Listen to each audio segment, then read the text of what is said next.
কালই শেষ হচ্ছে এসআইআর এর শুনানি। তার আগে আজ ভার্চুয়াল বৈঠকে মুখ্য নির্বাচন কমিশনার। ভোটার লিস্টে যেন না থাকে কোনো অবৈধ বিদেশি ভোটার, ভোটার লিস্টে যেন কোনো বিদেশির নাম না থাকে, কোনো বৈধ ভোটারের নাম যেন বাদ না যায়।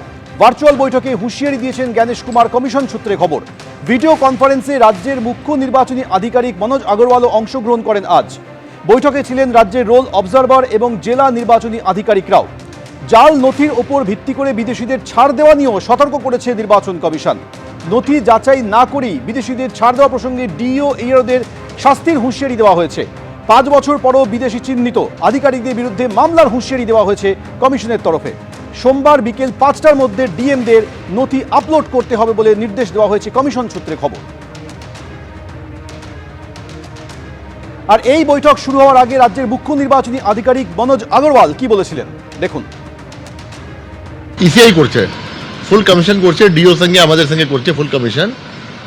এটা বিষয়বস্তু হবে এসআইআর নিয়ে, এসআইআর কি প্রোগ্রেস হয়েছে নিয়ে হয়েছে। আমাদের এখন ডেট আসছে 21 তারিখ মধ্যে সব ইআরও কে কাজ শেষ করতে হবে, 28 তারিখ মধ্যে রোল টানতে হবে, ওর আগে হেলথ চেকআপ করতে হবে, স্ক্রুটিনি করতে হবে। এসব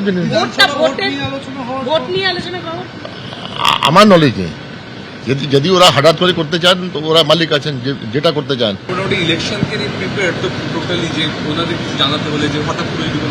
নিশ্চয়ই আমরা অলওয়েজ প্রিপেয়ার থাকি। আজকের ভার্চুয়াল বৈঠকে মুখ্য নির্বাচন কমিশনের তরফে একাধিক নির্দেশ দেওয়া হয়েছে, সতর্ক করা হয়েছে। কি বলেছেন বিজেপি সাংসদ সুকান্ত মজুমদার, শোনাবো। ভারতবর্ষের সংবিধান যাকে বৈধ ভোটার বলে বা যাদেরকে বৈধ ভোটার হিসেবে চিহ্নিত করে, মমতা বন্দ্যোপাধ্যায় তাদেরকে বৈধ ভোটারের সাথে সাথে ওনার চোখে বৈধ ভোটার হচ্ছে বাংলাদেশ থেকে আসা সমস্ত মুসলিম অনুপ্রবেশকারীরাও, তারাও বৈধ ভোটার। ও ভারতবর্ষের সংবিধান তো সেটাকে সমর্থন করে না, তো নির্বাচন কমিশন তো সংবিধান অনুসারে কাজ করবে এবং নির্বাচন কমিশন সেই অনুসারে কাজ করছে। এবং নিশ্চয়ই আপনাদের কাছেও খবর এসেছে, বিভিন্ন মিডিয়ায় আমরা দেখতে পাচ্ছি পশ্চিমবঙ্গের চিফ সেক্রেটারিকেও ডেকে পাঠানো হয়েছে দিল্লিতে, এবং তিনি সম্ভবত দিল্লি যাচ্ছেন। ভারতবর্ষের সংবিধানের ক্ষমতা কতটা নির্বাচনী বিধি লাগু হলে পরে পশ্চিমবঙ্গের অফিসাররা আরো ভালো করে বুঝতে পারবেন। এসআইআর এর শুনানি শেষ হচ্ছে কাল। তার আগে আজ ভার্চুয়াল বৈঠকে একাধিক নির্দেশ দিয়েছেন মুখ্য নির্বাচন কমিশনার। শুধু নয়, একেবারে সতর্ক করে দিয়েছেন। এসআইআর প্রক্রিয়া নিয়ে কুণাল ঘোষ কি বলেছেন দেখুন। জাতীয় নির্বাচন কমিশন প্রথম থেকেই বিজেপির দলদাস বা শাখা সংগঠন হিসেবে কাজ করেছে। প্রথম থেকে এসআইআর নিয়ে কারোর আপত্তি ছিল না। এসআইআর এর সময় এবং পদ্ধতি, বাংলার উপর যেভাবে মৃত্যুর মিছিল চাপিয়ে দিয়েছে সেটা নিয়ে আমাদের আপত্তি ছিল। একের পর এক মৃত্যু, বৈধ নাগরিকরা হ্যারাসড, বিএলওরা হ্যারাসড, 80 বছর 90 বছরের বয়সের লোক, বর্ষিয়ান মানুষ, তাদেরকে গিয়ে দাঁড়াতে হচ্ছে লাইনে। লজিক্যাল ডিসক্রিপেন্সির নামে বাবা চট্টোপাধ্যায় লেগেন, ছেলে কেন চ্যাটার্জি লেগে ডেকে পাঠানো হচ্ছে। বৈধ ভোটারদের নাম কাটার খেলা চলছে। আমরা এই পদ্ধতিটার পুরোপুরি বিরুদ্ধে। আগামীকাল শেষ হচ্ছে এসআইআর শুনানি। তার আগে মুখ্য নির্বাচন কমিশনার তিনি আজকে ভার্চুয়াল বৈঠক করেন, যে বৈঠকে একাধিক জেলা শাসকের ভূমিকা নিয়ে রীতিমতন অসন্তোষ প্রকাশ করেছে জাতীয় নির্বাচন কমিশন। ডিএম যারা ডিইও অর্থাৎ এই জেলা শাসকরা যারা মুখ্য জেলা নির্বাচনী আধিকারিক, তাদের ভূমিকা নিয়ে অসন্তোষ প্রকাশ করেছেন মুখ্য নির্বাচন কমিশন। কমিশন জানতে চেয়েছে যে কোন কর্তৃত্বে ইআরও এইআরওদের ডেকেছিলেন ইএমআরও। দক্ষিণ 24 পরগনা সহ একাধিক জেলা শাসকের ভূমিকায় ক্ষুব্ধ কমিশন। পূর্ব মেদিনীপুর, মালদা, উত্তর 24 পরগনা, জলপাইগুড়ি এই 6 জেলা শাসকের ভূমিকায় ক্ষুব্ধ জাতীয় নির্বাচন কমিশন। নথি আপলোডে বিলম্ব হয়েছে, কোচবিহারের জেলা শাসককে তা নিয়ে তিরস্কার করা হয়েছে বলে কমিশন সূত্রে খবর। পূর্ব বর্ধমানের জেলা শাসককে রাজনৈতিক বক্তব্য না দেওয়ার জন্য কমিশন নির্দেশ দিয়েছে বলে সূত্র মারফত জানা যাচ্ছে। এসআইআর শুনানি শেষের আগে বৈঠকে মুখ্য নির্বাচন কমিশনার জ্ঞানেশ কুমার। কমিশনের ভিডিও কনফারেন্সে উপস্থিত ছিলেন রাজ্যের মুখ্য নির্বাচনী আধিকারিক।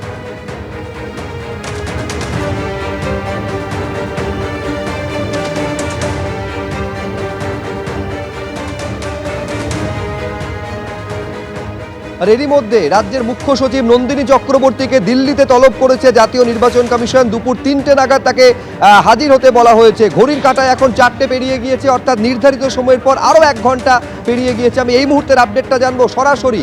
রুমা পাল আমাদের প্রতিনিধি রয়েছেন। রুমা, কি খবর রয়েছে? দেখো, জানিয়ে রাখি যে নির্বাচন কমিশন থেকে এখনো পর্যন্ত এই সংক্রান্ত কোনো কিছু জানানো হয়নি। অন্যদিকে এটাও ঠিক যে আজকে সকালবেলা মুখ্য সচিব তিনি দিল্লিতে গেছেন, 3টে নির্ধারিত সময় ছিল 3টে। আর কেন তাকে ডাকা হয়েছে সেই বিষয়ে আরো একবার বলে রাখি যে যেহেতু নির্বাচন কমিশনের তরফ থেকে একাধিক নির্দেশ আসছিল, কিন্তু রাজ্যের তরফ থেকে দেখা যাচ্ছিল সেটা কিন্তু মানা হচ্ছিল না বা অমান্য করা হচ্ছিল। যেমন প্রথম দিকেই জানিয়ে রাখি যে 2জন ইআরও এবং 2জন এইআরওর ক্ষেত্রে তাদের এফআইআর এর ক্ষেত্রে কিন্তু বারবার নির্বাচন কমিশন থেকে বলা হচ্ছিল, কিন্তু রাজ্যের তরফ থেকে এফআইআর এর বিষয়টা কিন্তু কোনোভাবেই কর্ণপাত করা হয়নি বা করা হয়নি। অন্যদিকে জানিয়ে রাখি আরো একটা বিষয়, বসিরহাট 2 এর ভিডিও যিনি ছিলেন, সেখানে দেখা গেছে যে তিনি সুপ্রিম কোর্টের নির্দেশ অমান্য করেই নিজের উদ্যোগে অতিরিক্ত আধিকারিক নিয়োগ করেছিলেন। সেটা কেন করেছিলেন সেটাও কিন্তু নিয়ম বহির্ভূত, সেই নিয়েও কিন্তু রাজ্যকে প্রশ্ন করা হয়েছিল। সেটা সেই সম্পর্ক কিন্তু রাজ্যের তরফ থেকে কোনো সদুত্তর মেলেনি, বা এই বসিরহাট 2 ভিডিওর ক্ষেত্রে যাতে কোনো স্টেপ বা পদক্ষেপ নেওয়ার ক্ষেত্রেও কিন্তু তাদের রাজ্যের তরফ থেকে কোনো তারা কিন্তু পদক্ষেপ নেয়নি। অন্যদিকে আরো গুরুতর অভিযোগ ছিল যে 3জন ইলেকটোরাল রোল অবজারভার তাদেরকে বদলি করা হয়েছিল, এবং নির্বাচন কমিশন চেয়েছিলেন, স্পষ্টভাবে নির্দেশ ছিল যে এরা যেহেতু রোল অবজারভার কাজ করছেন তাদের বদলি যাতে না করা হয়। অন্যদিকে এটাও ঠিক যে এসডিও বা এসডিএম স্তরের আধিকারিকদের ইআরও এবং রিটার্নিং অফিসার হিসেবে সঠিকভাবে নিয়োগ করা হয়নি, যা সরাসরি কমিশনের নির্দেশের বিরোধী, এমনটাও কিন্তু বলেছিল। দেখা যাচ্ছে রাজ্য সরকার সেই উত্তরে কিন্তু নির্বাচন কমিশন সন্তুষ্ট ছিল না, সেই কারণে কিন্তু মুখ্য সচিবকে দিল্লিতে নির্বাচন কমিশনে তলব করা হয়েছে। রুমা, তোমায় ধন্যবাদ। এর আগে আপনারা জানেন যে এর আগে যিনি মুখ্য সচিব ছিলেন মনোজ পান, তাকে নির্বাচন কমিশনের ফুল বেঞ্চের সামনে হাজির হতে হয়েছিল। এবার নন্দিনী চক্রবর্তী, যিনি এই মুহূর্তে এই রাজ্যের মুখ্য সচিব, তাকে দিল্লিতে তলব করা হয়েছে। তৃণমূলের তা নিয়ে কি প্রতিক্রিয়া, তৃণমূল মুখপাত্র অরূপ চক্রবর্তী কি বলছেন, দেখবো একবার। কৃতদাস কমিশন, তাদের কোনো এখতিয়ারই নেই। যারা বলছেন নির্বাচনী বিধি লঙ্ঘন করা, তারা এইটুকুও জানেন না যে নির্বাচনী বিধি একমাত্র প্রযোজ্য হয় মডেল কোড অফ কন্ডাক্ট চালু হওয়ার পরে। নির্বাচন ঘোষণার আগে নির্বাচনী বিধি ভঙ্গ করার কোনো ঘটনাই হতে পারে না, কারণ নির্বাচনী বিধিটা আদর্শ আচরণ বিধি চালুই হয়। আসলে ওরা টার্গেট করেছিল 1,20,00,000 থেকে 1.5 কোটি মানুষের নাম বাদ দেবে। গায়ের জোরে বাদ দিতে গিয়ে যখন মুখ্যমন্ত্রী নিজে সুপ্রিম কোর্টে শুনানিতে অংশগ্রহণ করেছেন, ওই লজিক্যাল ডিসক্রিপেন্সির অসভ্যতাটা এক্সপোজ হয়ে গেছে। সুপ্রিম কোর্টের ধ্যাতানি খেয়ে মাইক্রো অবজারভারদের হাত গুটিয়ে সুসুর করে পালাতে হচ্ছে বাংলা থেকে।